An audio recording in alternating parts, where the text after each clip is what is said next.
Começa agora o Domínio da Guerra da Rádio Observador, sempre com o Major-General José Arno Moreira. Bom Olá, dia, bem-vindo. bom dia a todos. Também nos pode acompanhar com imagem através das nossas redes sociais. E começamos pelo Ministro dos Negócios Estrangeiros da Rússia, Sergei Lavrov, que, numa longa entrevista à cadeia norte-americana NBC, veio reconfirmar a posição russa sobre a Ucrânia e a questão das garantias de segurança. A Federação Russa quer ter um veto sobre estas mesmas garantias, a forma como serão aplicadas, mas não é tudo.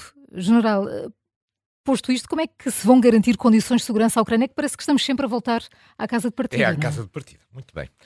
Bom, foi uma extensa entrevista dada por Lavrov à NBC.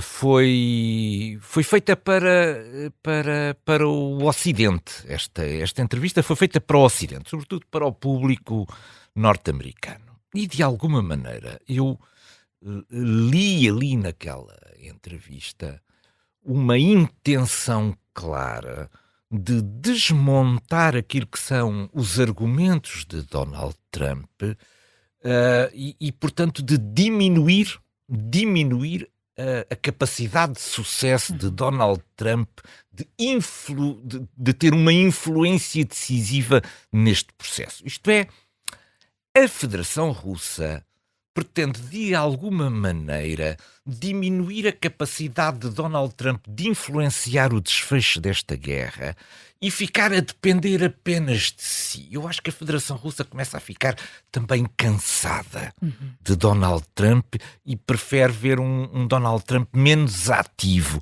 nesta questão. Para já conseguiu 15 dias, mais 15 dias de, 15 dias de férias. Conseguiu mais 15 dias de férias. Aliás, a entrevista começa com um recado assim, mal disfarçado a Trump.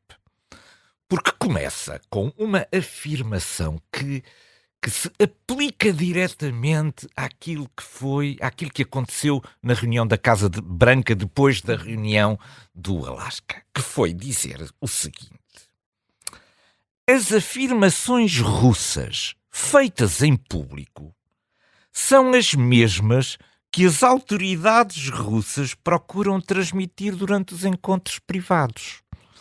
Que é como quem diz, Trump não pode vir sugerir que a Federação Russa fez concessões negociais... Quando não as referiu em público, não é? Quando não as referiu em público.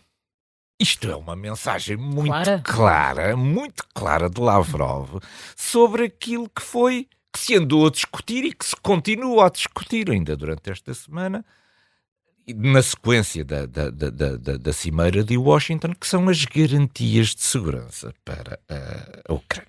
Bom, também o disse de forma clara para quem quis ouvir: a presença de tropas estrangeiras na Ucrânia é completamente inaceitável para a Rússia. Bom, portanto, digamos, de alguma maneira com esta entrevista, desfez as tentativas de Trump de intermediar o concurso e a guerra, o conflito, e também pôs uma tónica muito forte naquilo que são as condições que a Federação Russa quer ver satisfeitas naquilo que chamamos agora as condições de segurança. Bom, porque é que é importante discutir as condições de segurança? Porque, contrariamente àquilo que Lavrov diz nesta entrevista, Zelensky até se tem mostrado disponível para discutir questões de natureza territorial.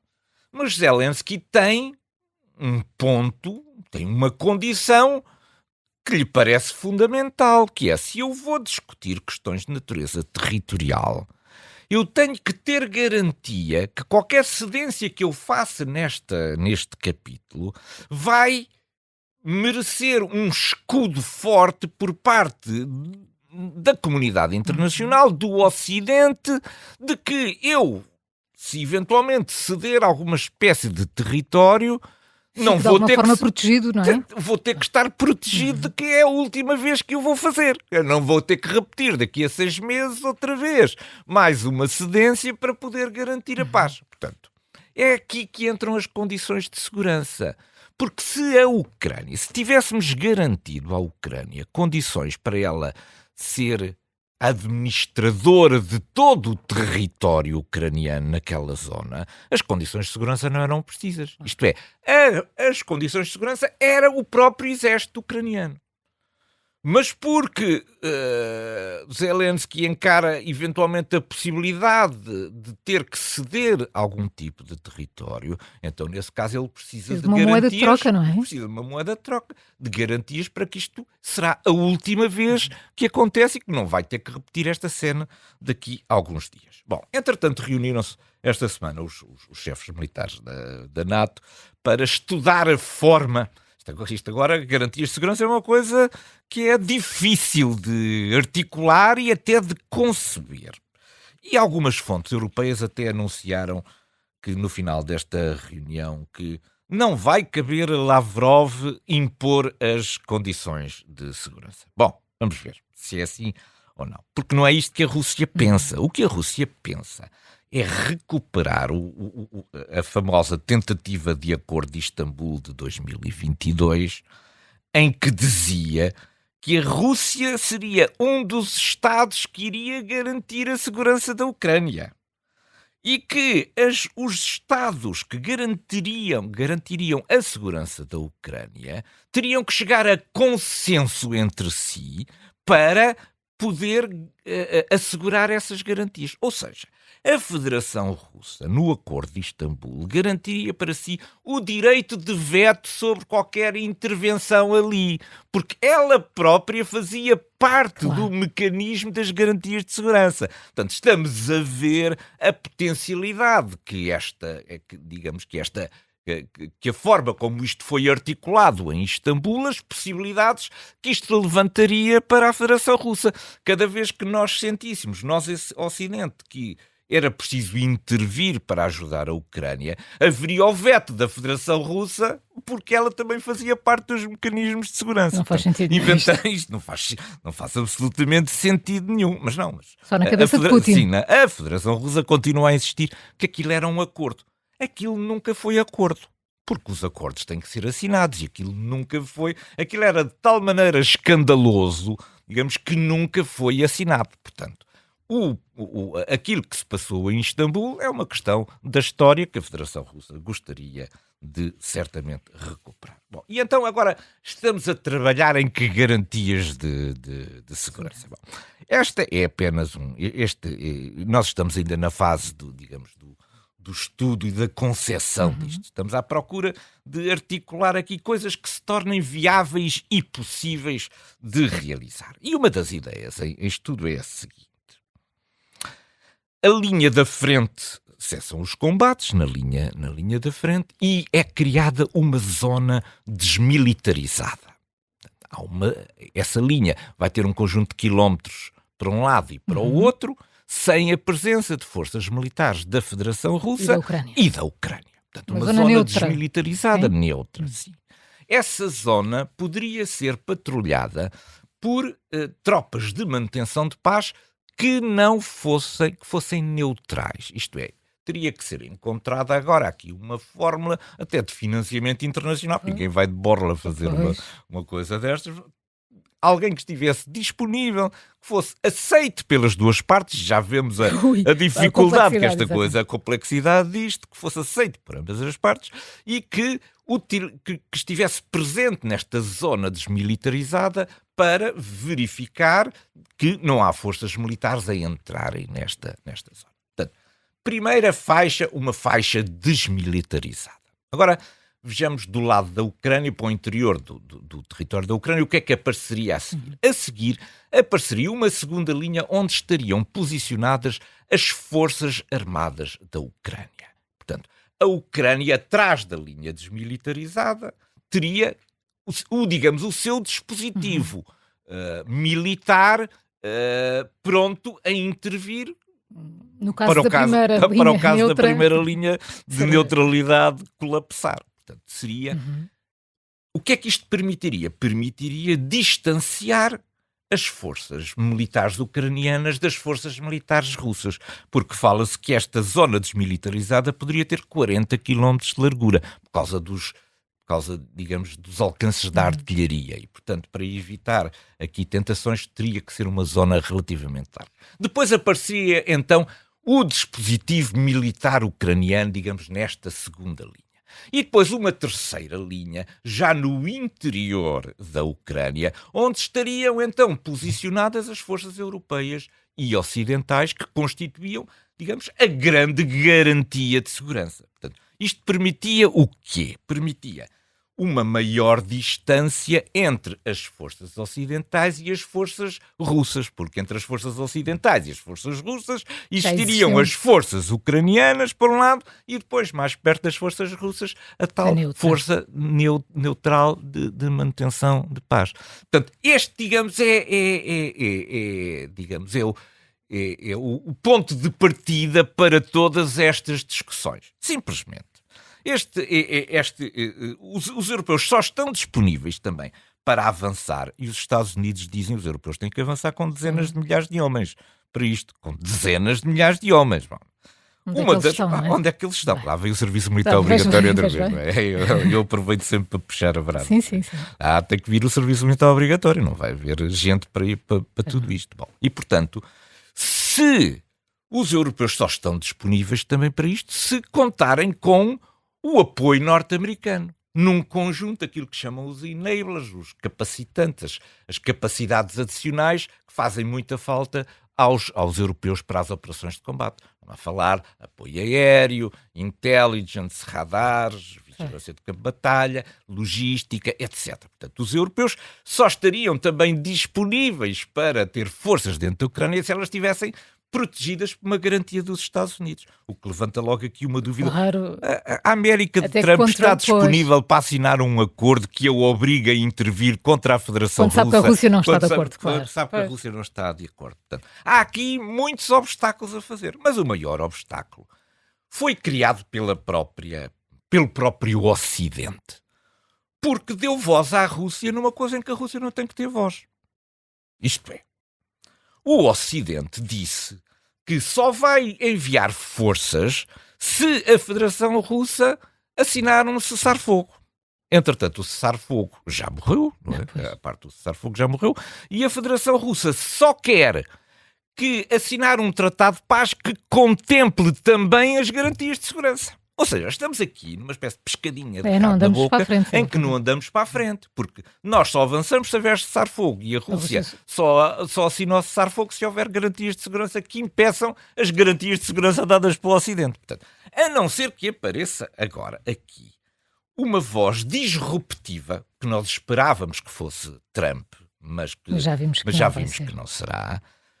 Aparece aqui uma voz disruptiva que diga: nós avançamos com as forças mesmo sem a autorização da Federação Russa. Até isto acontecer, não vai haver garantias de segurança para ninguém, porque deixámos-nos enredar aqui num conjunto de condições que aparentemente são difíceis de estabelecer. É um assunto que vamos certamente ter que acompanhar daqui para a frente, a ver se este modelo tem aceitação, por um lado, pelos Estados Unidos, por outro lado, pelos líderes europeus nas suas capacidades e disponibilidades, e em terceiro lugar, se a Federação Russa concorda minimamente ou aceita minimamente com aquilo que está a ser proposto neste momento.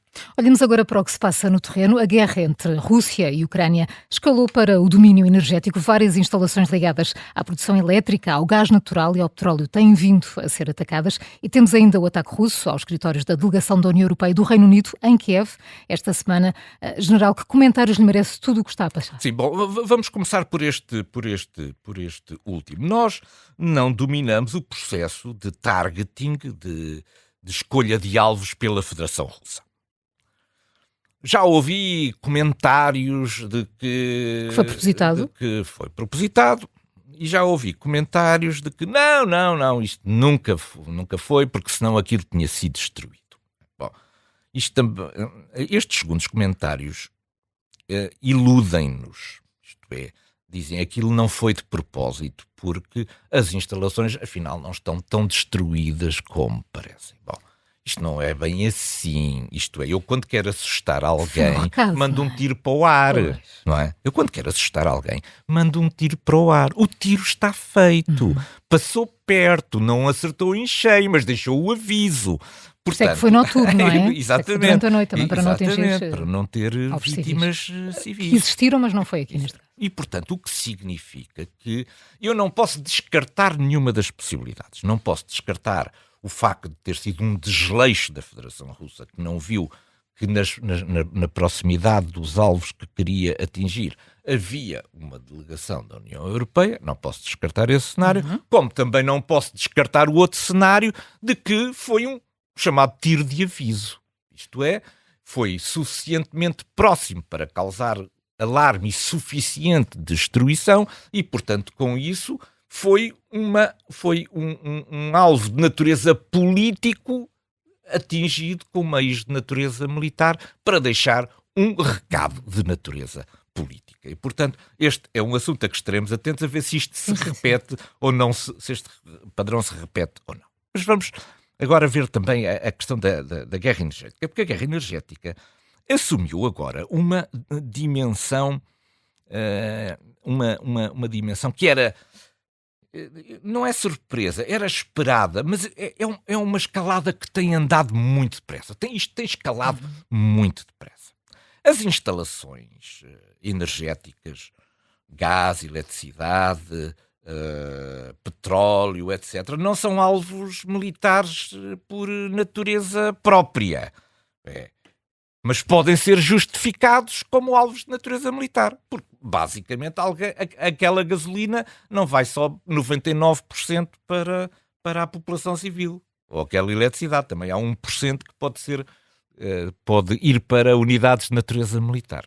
Bom, tem havido aqui dois padrões de ataque. A Federação Russa tem escolhido o padrão energético da energia elétrica. Isto é sobretudo sobre as instalações de produção e de distribuição elétrica que a Federação Russa tem conduzido os seus ataques. Porquê?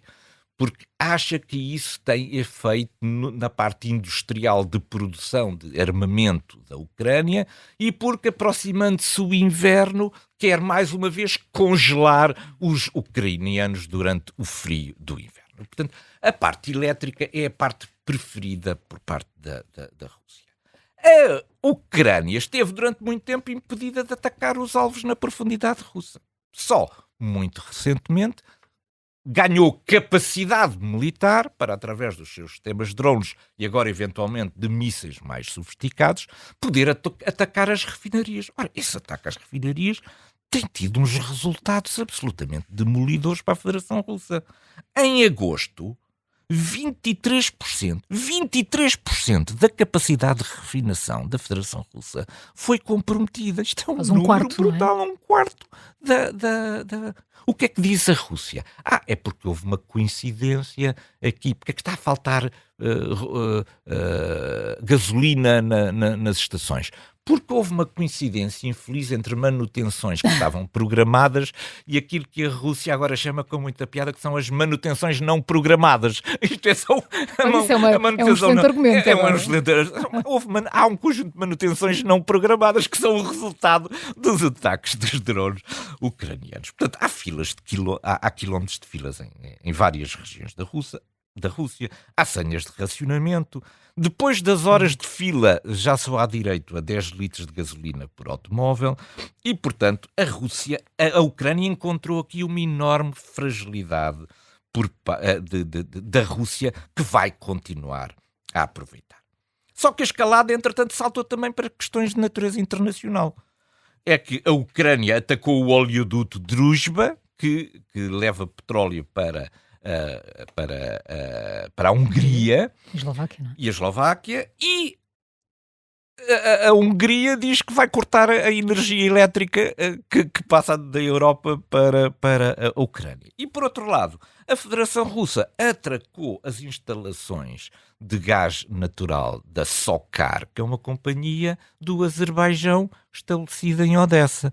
E, portanto, isto foi mais um recado da Federação Russa, agora sobre o Azerbaijão, que está a prosseguir uma linha de distanciamento em relação a Moscovo que não é bem vista por parte de Moscovo. Portanto, a parte energética tem quer efeitos sobre a guerra em si e as capacidades militares, mas tem sobretudo efeitos de natureza política.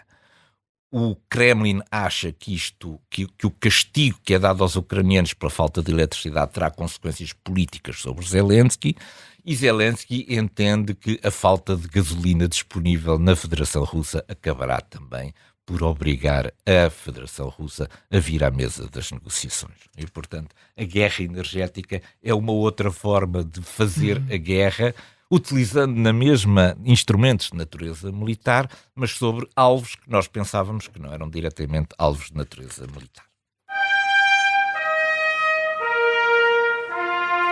Subitamente, um pouco caído do céu, Trump anunciou que pretende receber 600 mil estudantes chineses nas universidades norte-americanas. Ora, em maio, Marco Rubio deu a entender que iria rever o sistema de atribuição de vistos a estudantes chineses por questões de segurança e de espionagem. Houve aqui uma enorme cambalhota. General Arno Moreira, que fumo é este? O movimento MAGA ficou em choque depois deste anúncio de Trump. Porquê? Porque Marco Rubio tinha explicado muito bem que por trás dos cerca de 270 mil estudantes chineses que neste momento existem nas universidades, alguns deles pertenciam ao Partido Comunista da China e outros tinham missões de espionagem sobre os grandes projetos de investigação que se desenvolvia nas universidades americanas e que podia ser extraído, exfiltrado e entregue à China para o seu desenvolvimento tecnológico. Portanto, a lógica de Rubio foi a lógica da intelligence, da precaução e que, portanto, não podemos ter 270 mil estudantes chineses aqui, é preciso apertar o sistema de vistos.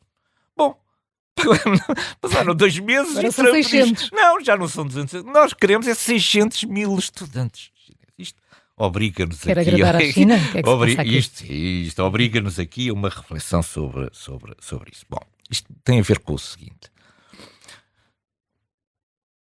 Os Estados Unidos produzem, o sistema secundário dos Estados Unidos produz 2 milhões de finalistas do ensino secundário por ano. 2 milhões. As universidades norte-americanas têm espaço para 2 milhões de estudantes universitários por ano. Ou seja, se todos os estudantes finalistas passassem à universidade, enchiam os lugares. Simplesmente há 30 e tal % dos estudantes do secundário que não vão para a universidade. Ou seja, as universidades ficam com 740 mil lugares vagos.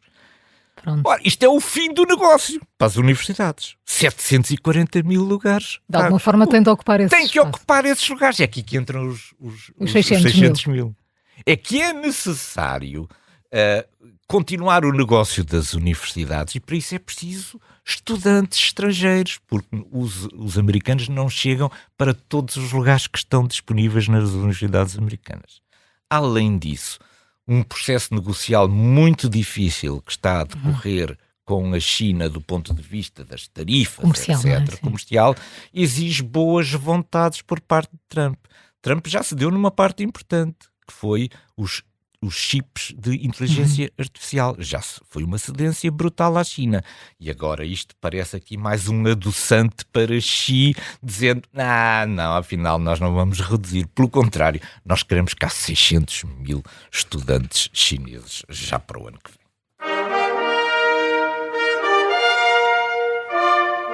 O nosso ponto de mira de hoje foca-se em Kim Jong-un, o líder da Coreia do Norte, e na vontade expressa esta semana por Donald Trump de se encontrar com ele. Que desenvolvimento é este, general? Pois, mais uma surpresa de Trump. Bom, na segunda-feira Donald Trump esteve reunido com o novo presidente da Coreia do Sul, Lee Myung. E naturalmente que se falou sobre a questão da tensão entre as duas Coreias, se bem que o assunto principal da reunião não tenha sido esse. Era a questão das tarifas. Das tarifas aplicadas pelos Estados Unidos à Coreia do Sul.